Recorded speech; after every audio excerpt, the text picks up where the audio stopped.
আজকে আমি 3 পাস 3 বলতে আমি প্রাইমারিতেও পড়ছি 6 পর্যন্ত গেছি, অথচ যাই না। যাই হোক, এই পড়ালেখার কোনো মূল্য নাই, আমি নিজেও জানি। তো আমি এইটুকুই লেখাপড়া করছি, আর আমি কিন্তু সেরকম কিছু বুঝি নাই বলে আমার পরিস্থিতিটা আজকে এরকম, আর তার পরিস্থিতিটা এরকম। মানে সে সুযোগে সদ্ব্যবহার করছে।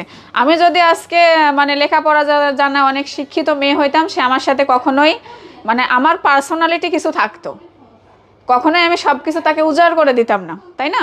আমি মূর্খ অশিক্ষিত বলেই কিন্তু আমি এগুলা কাজ করছি, মূর্খর মতো কাজ করছি। আর সে সেই সুযোগে সদ্ব্যবহারগুলো করছে, তার নিজের নামে সব কিছু করছে আর আমাকে ঠকাইছে।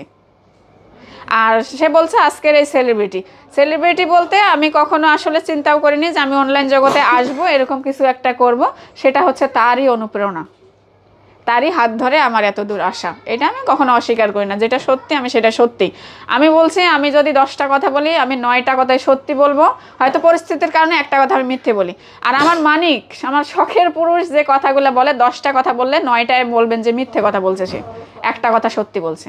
ঠিক আছে, পরীর মতো সে তো আপনারাই দেখছেন ভিডিওতে আপনারাই দেখছেন।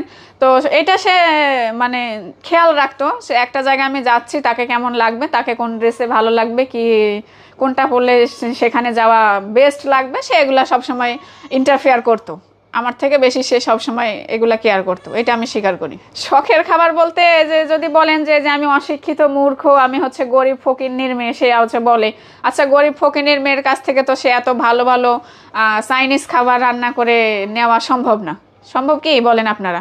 আমি গরিব ছোট লোকের বাচ্চা, ছোটবেলা থেকে যেগুলো কিছু খাইনি সেগুলো তো রান্নাও করতে পারবো না, তাই নাকি? আমি যা রান্না করি তাই। তার তো শখের খাবার আর কি, তার শখের খাবার, সে সবসময় ঝাল খাবারগুলো বেশি পছন্দ করে, মিষ্টি খাবার খায় না। গরুর মাংস, ইলিশ মাছ, সে এগুলাই বেশি পছন্দ করে। ঠিক আছে, আর যে বললাম ঝাল খাবার, সে মিষ্টি খাবার খায়। এইটা হচ্ছে ফুল মিথ্যে কথা বলছে যে তাকে আমি নিজের হাতে খাবার খাওয়াইনি। এমনও দিন চলে গেছে যে পুরা সপ্তাহেও সে নিজের হাতে খাবার খায়নি, আমি তাকে খাওয়াই দিছি। এমনও আর একটা কথা মনে পড়ে গেল,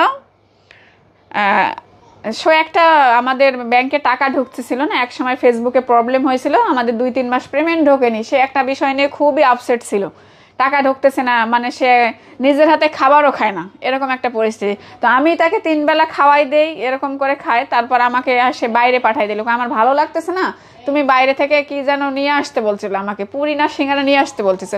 তো যেহেতু সে মানে ভালো লাগতেছে না, সে একটা ডিপ্রেশনে আছে, আমি আবার ভাবলাম যে তার জন্য নিয়ে আসি। আমি বাইরে গেছি সেই জিনিসটা নিয়ে আসার জন্য, এই ফাঁকে সে বলতেছে অন্য মেয়ের সাথে ভিডিও কলে কথা। ঠিক আছে, তো এই কথাটা আমি যখন বাসায় আসলাম, তখন আমার ছেলে আমাকে বলতেছে আম্মু গোপনে যে আব্বু একটা মেয়ের সাথে কথা বলছে। আমার ছেলে হয়তো ছোট হলেও কিন্তু বোঝে। ঠিক আছে, তারপরে আমি নজরে রাখলাম যে আসলে কথাটা কতটুকু সত্য। তারপর সে হয়তো বোঝেনি, সে ঘুমায় গেছে। তারপর তার ফোনটা আমি কোনো রকম চেক করে দেখি ইমোতে একটা মানে একটা নয় 2-3টা মেয়ের সাথে তার জঘন্য হচ্ছে মেসেজ। বাথরুমে মানে মেসেজে লেখা ছিল যে তুমি বাথরুমে যাও, আমি বাথরুমে আসতেছি, বউ আছে যেহেতু, মানে অশ্লীল ভাষা, সেগুলো আমি বলে বোঝাতে পারবো না আপনাদের। তো তার সেই কারণেও কিন্তু আমি একবার রাগ করে বাপের বাড়ি চলে আসছিলাম।